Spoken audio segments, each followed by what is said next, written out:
annar rajula yatakallamu bil kalimati yudhahhiku biha julasa'uhu yahwi biha fin nari ab'adum minat thara. Bahwasanya seorang laki-laki, kata baginda Rasul, bahwasanya seorang lelaki sesungguhnya ia berkata dengan satu kalimat yang membawa tertawa-tawa. Seorang lelaki yang bercakap dia, bersyarah dia, membikin uraian, ceramah dia yang berujung kepada membikin orang terbahak-bahak, tertawa-tawa.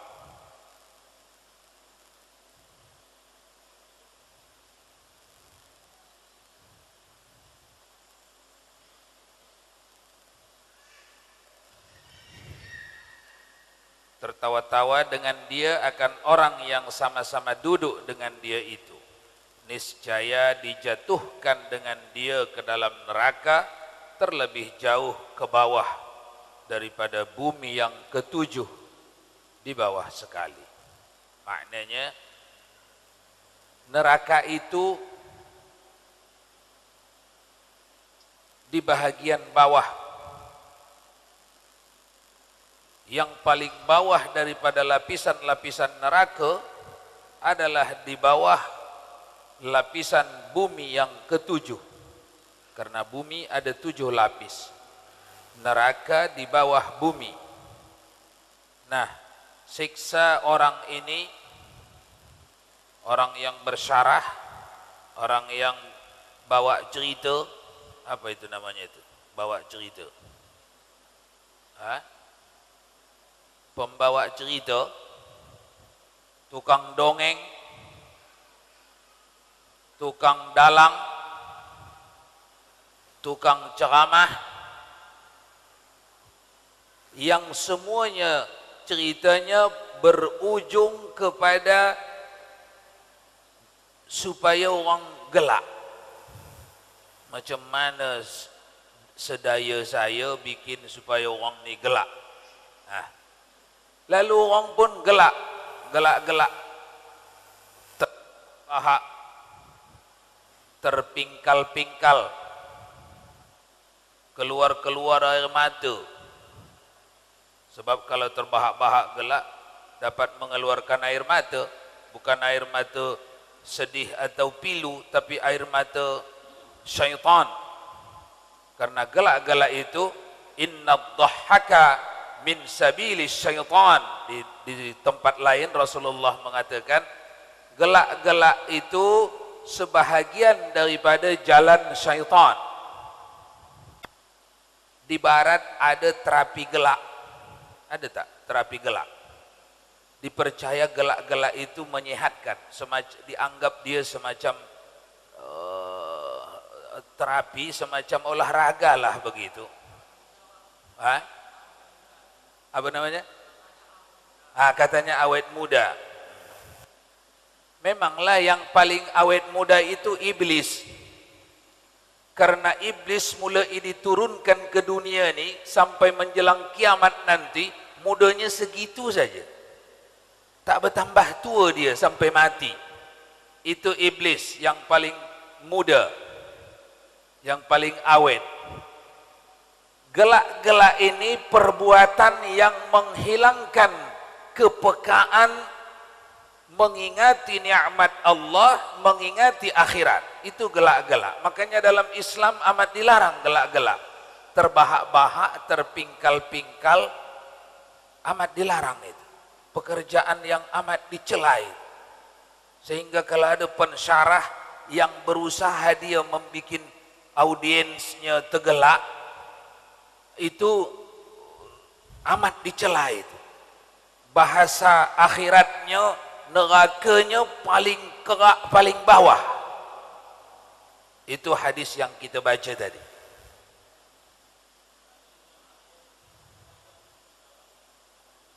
Tidak, itu bukan ulama itu. Tidak ada ulama yang melakukan itu. Karena semua ulama menghormati petunjuk Rasulullah. Itu bukan ulama itu. Yang lama itu. itu lain halnya.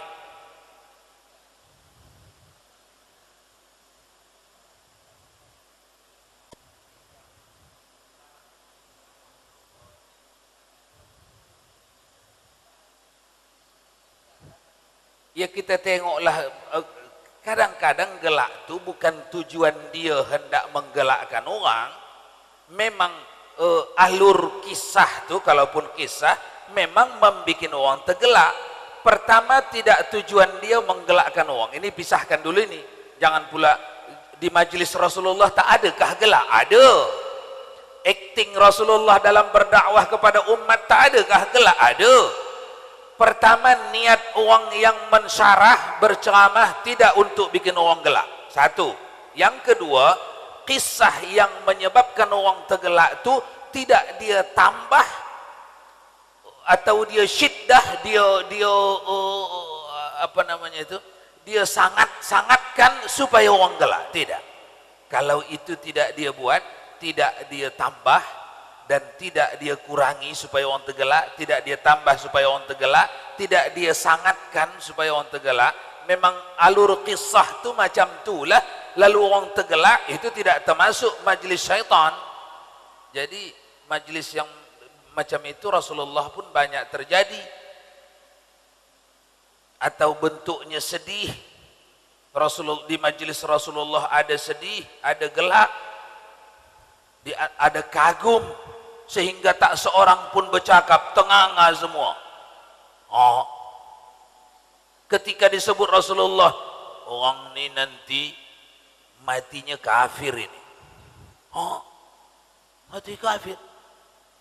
Berapa kali kita dah perang melawan kafir, dialah yang paling depan membunuh orang kafir. Tahu-tahu dia mati kafir. Tenganga semua. Ada majlis Rasulullah yang menggelakkan.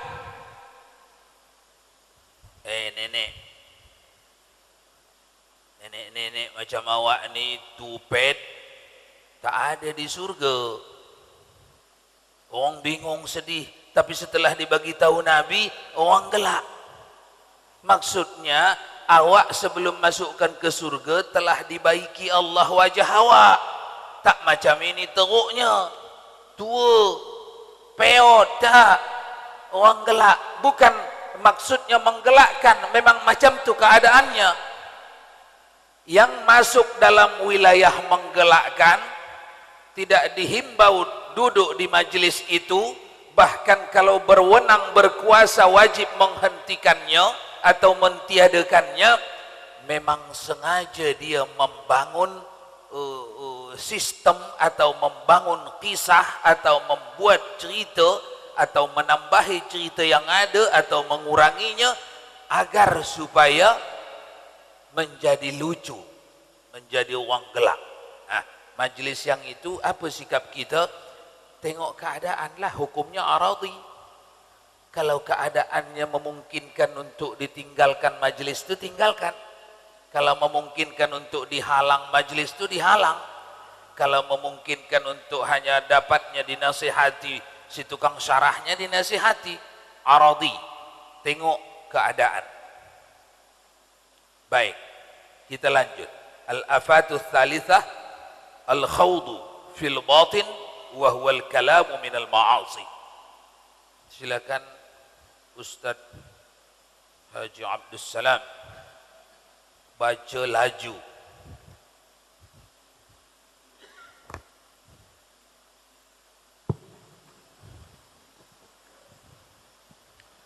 Bismillahirrahmanirrahim.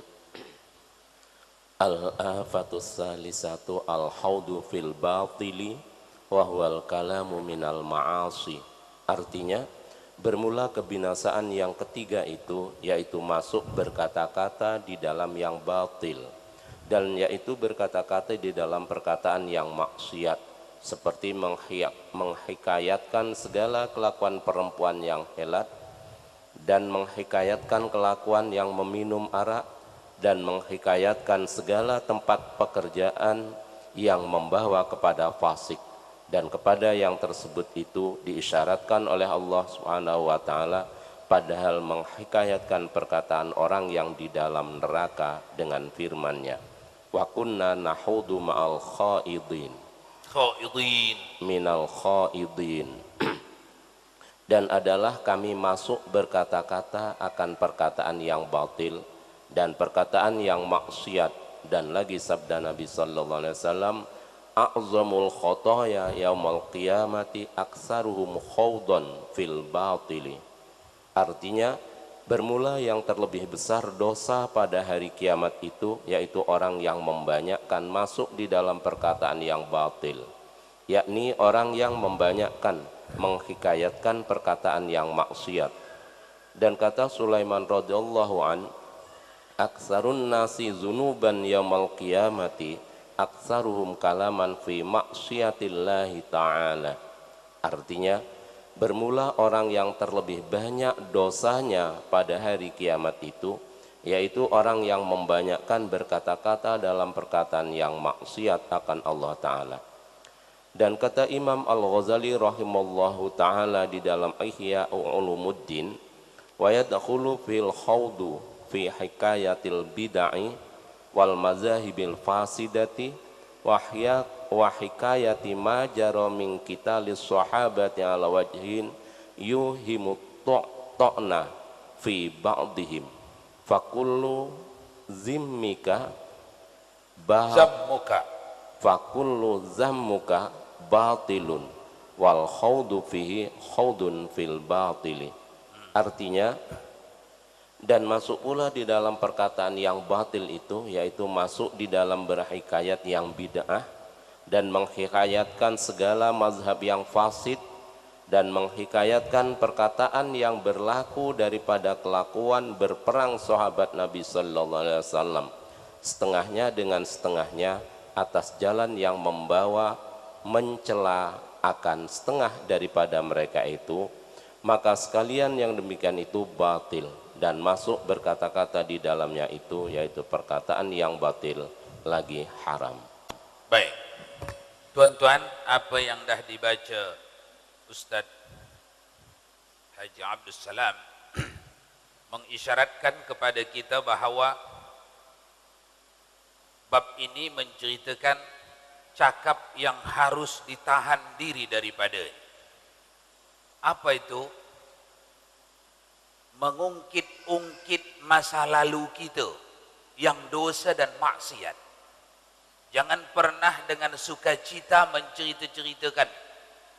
Ini banyak berlaku. Kalau saya dulu masa jadi centeng dulu di pelabuhan tu, semua saya hentam itu. Masa itulah masa muda, mengingatkan masa kejahatannya. Itu dosa yang paling besar besok di akhirat. Satu, mengingati, mencerita-ceritakan masa lalunya yang maksiat. Satu, itu yang dibaca ni. Yang kedua, membicarakan wanita yang hilat. Bagi lelaki, lelaki yang hilat bagi perempuan, menceritakan kejahatannya dengan wanita masa dulu, masa muda. Wanita ni pun atau wanita menceritakan kejahatannya dengan lelaki dulu masa muda. Itu dosa yang berkepanjangan di akhirat, diterima. Kemudian menceritakan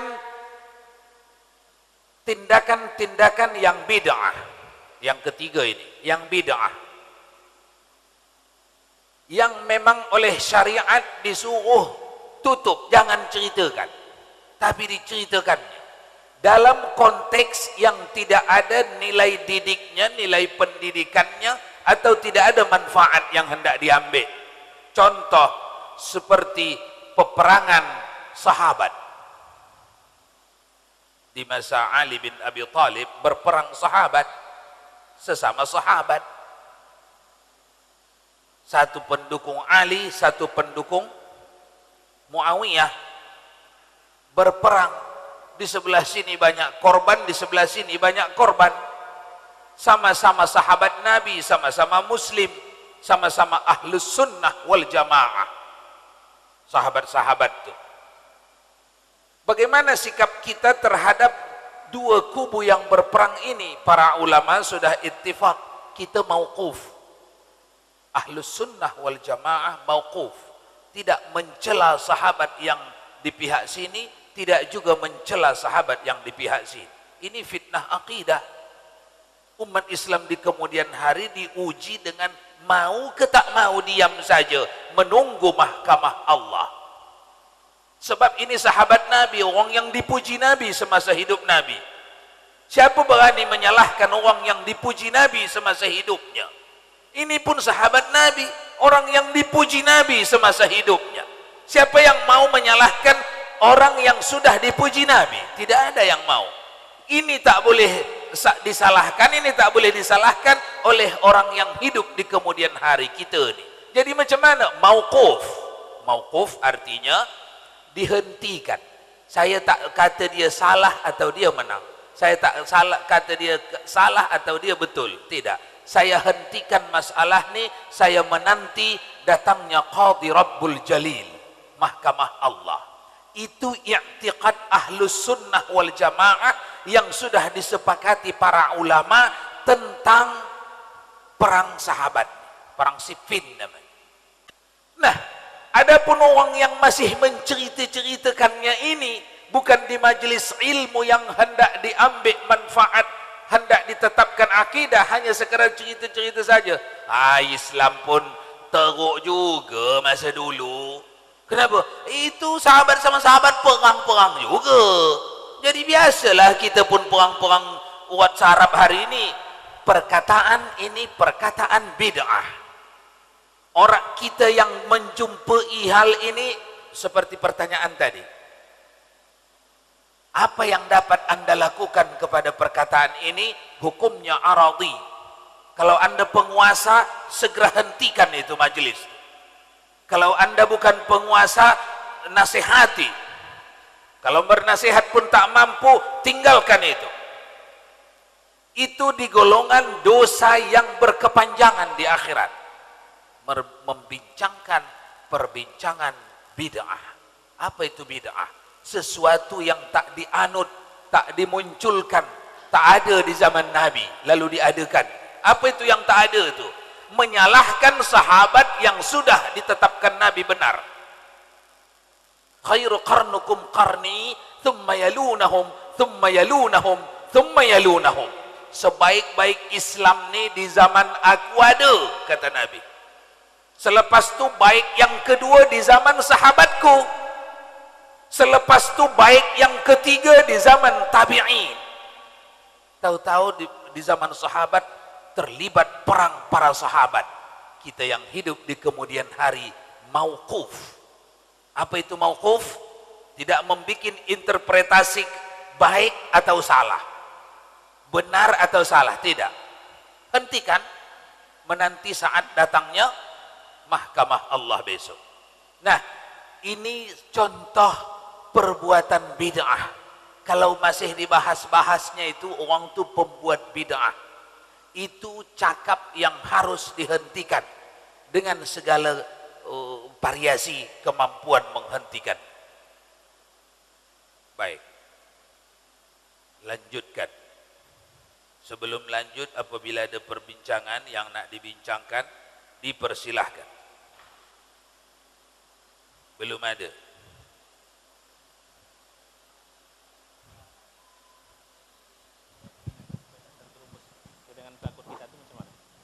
Pakai mic. Untuk masa lalu nih kan, mungkin kita ada teman atau apa supaya tidak terjadi dengan kelakuan yang kita terus kita ceritakan, itu kayak mana itu? Boleh apa enggak? Menjadi iktibar lah.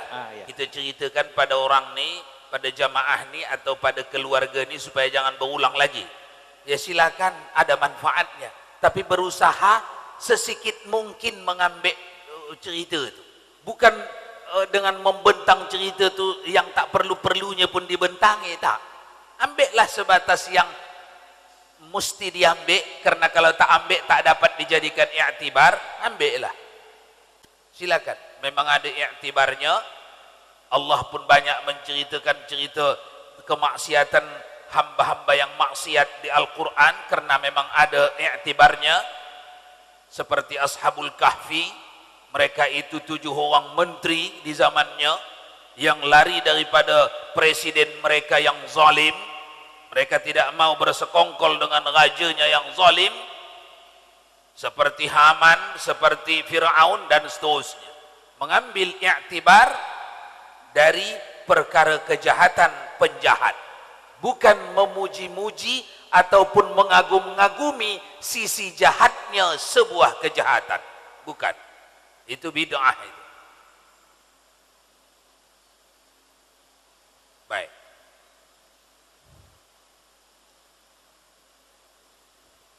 Assalamualaikum warahmatullahi wabarakatuh. Waalaikumsalam. Bagaimana adabnya dikatakan di dalam masjid, Bu ya? Untuk seorang penceramah, kadang isi ceramahnya membawa kepada politik tertentu. Sebenarnya memang kita baca di dalam sejarah di zaman Rasulullah pun segalanya diurus di dalam masjid. Tapi yang di dalam masjid yang diurus di zaman Rasulullah tentu tidak melenceng. Sementara di zaman sekarang banyak penceramah arahnya sudah ke politik tertentu. Sekian, makasih. Baik. Sebelum saya jawab soalan ini, saya hendak lebih membesarkan dulu, meluaskan dulu, supaya kita jangan tersalah di dalam memahami perkara yang bernama politik. Politik sebenarnya perintah Islam. Yang dibenci Islam politik yang tidak mengadopsi hukum-hukum Allah. Itulah yang dibenci Islam. Kalau memang politik itu perjalanan Nabi dari Mekah ke Madinah itu politik itu. Karena tidak mungkinnya mengembangkan Islam memulainya daripada Mekah. Allah mengajari Nabi berpolitik, maka pindah ke Madinah. Dari wilayah yang lebih loyal, yang lebih mungkin untuk merekrut pengikut lebih besar, lebih banyak. Pindahlah Rasulullah ke Madinah. Jadi ini perjalanan politik. Yang mengajarnya, yang memerintahnya adalah Allah Subhanahu wa Ta'ala, dan dalam perjalanan ini sudah dipenuhi, perjalanan itu dipenuhi dengan trik-trik politik, dengan kiat-kiat politik, dengan teknik-teknik intelijensi yang tidak kalah pentingnya dari apa yang difahami orang hari ini. Coba tengok Rasulullah ke arah utara itu Madinah, tapi Rasulullah begitu keluar rumah tak pergi ke arah utara, bahkan ke arah selatan, sehingga mengecohkan pencari yang berkuda, dicari sejauh-jauhnya ke sana, tengok jejak kaki orang yang baru lewat, memang tak ada, sehingga mereka memutuskan tak berangkat, tak ada berangkat, masih ada dalam kota Mekah, padahal Nabi dah keluar dari kota Mekah, tapi memang sudah masuk ke dalam gua. Ini semuanya embrio politik dalam Islam yang wajib dikembangkan, tujuannya untuk mengusung syariat Allah. Nah, disinilah bezanya. Politik yang banyak diusung orang hari ini tidak mengusung syariat Allah. Nah, itu politik yang wajib kita jauhi dan wajib kita hentikan. Jangan dilakukan itu di masjid. Siapa yang membuatnya itu di masjid, maksiat pekerjaannya, penguasa masjid itu wajib menghentikan. Tapi sebaliknya, politik yang menguatkan umat Islam untuk beribadat, yang membuat umat Islam lebih kuat di dalam mengamalkan syariat Allah. Contohnya, contoh kecil, tahun 80-an di negeri ini tidak ada bank syariah. Tahun 80-an. Siapa yang hidup tahun 80-an? Kita semua sudah hidup tahun 80-an. Ingat tak kita? Di era Pak Harto, ada tak bank syariah? Hah? Tak ada. Mendengar nama bank syariah saja pun alergi pejabat-pejabat negeri. Mendengar nama bank syariah, aneh, tak pernah terdengar rakyat jelata. Mengucap bank syariah, keseleo ustad-ustad, karena memang tak pernah dia cakapkan itu. Benda itu hanya ada saja dalam kitab fikih, namun tak pernah dicakapkan. Tahun 80-an. Sekarang sudah ada bahasa itu. Sudah pun berani orang membuat label kantornya bank syariah ini. Namun ini baru nama saja lagi. Kalau tengok ke dalam masih Yahudi lagi. Tak apa, nama setangga kita sudah maju. Dulu nama pun tak boleh. Tak ada orang yang mau pun. Sekarang nama dah ada orang mau. Hanya umat Islam ini lakukan peran Anda. Ini politik. Lakukan peran Anda. Mana yang lebih banyak kandungan hukum syariatnya, disitulah simpan duit awak. Caranya ya seleksilah supaya berubah itu yang tak syariat itu, yang sedikit syariat itu menjadi lebih banyak syariatnya. Karena itulah yang bisa kita buat. Ini sebahagian dari sistem politik. Jadi soalannya tadi, macam mana dai-dai atau perbincangan-perbincangan atau dakwah-dakwah yang disampaikan itu dengan menggunakan masjid, tapi perbincangannya politik, kan begitu? Jawabannya, kalau politik itu berpihak kepada Islam dan syariat Islam, membicarakan bagaimana supaya lebih banyak syariat Islam dianut, diamalkan, dibudayakan, dibumikan, tak ada masalah. Tapi kalau politik itu politik yang merugikan Islam, ini sudah saatnya ini kita nih, sudah 70 tahun kita merdeka, anak-anak PK ini harus diberi santunan lah nih, pemerintah nih harus minta maaf lah nih. Ini perkataan yang merugikan umat Islam. Negeri ini dulu diperjuangkan oleh ulama, diusir penjajah kafir, Belanda yang kafir, diusir dengan darah. Tahu-tahu partai, walaupun pernah dia berkuasa, partai komunis yang anti Tuhan, anak-anaknya harus minta maaf negeri ini ke anak-anaknya. Walaupun anak-anaknya bertuhan, tapi kesalahan ayahnya dulu tuh dia anti Tuhan. Komunis itu anti Tuhan. Pemimpin komunis sepakat di dunia mengatakan bahwa agama itu hanyalah candunya manusia. Tak ada gunanya itu. Sebenarnya Tuhan itu tak ada. Yang ada hantu. Itu komunis. Nah, ini bagaimana strateginya ini supaya diterima ini, supaya mau minta maaf pemerintah sama anak-anak komunis ini.